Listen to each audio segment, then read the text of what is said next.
আম্মু আম্মু আমার অনেক খিদে পেয়েছে। ডিম ভাজি করে তাড়াতাড়ি আমার জন্য খাবার আনো।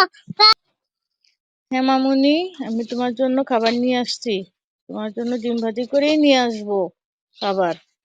দেখেছো আমার মেয়েটার কত খিদে পেয়েছে। পড়াশোনা করতে করতে অনেক ক্লান্ত হয়ে গেছে মেয়েটা।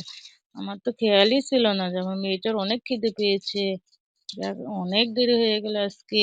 পাশের বাড়ির ভাবির সাথে গল্প করতে করতে যাই, আগে মেয়েটাকে খাইয়ে আসি, তারপরে না হয় আবার গল্প করা যাবে। ইয়েস, আম্মু আমার জন্য ডিম ভাজি করে ভাত নিয়ে আসছে।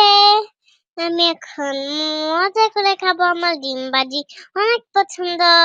আহ বন্ধুরা, আমাদের চ্যানেলটা যদি তোমাদের ভালো লাগে তাহলে লাইক এমন সাবস্ক্রাইব করে দিও আর পাশে থেকে। ধন্যবাদ। আল্লাহ হাফেজ।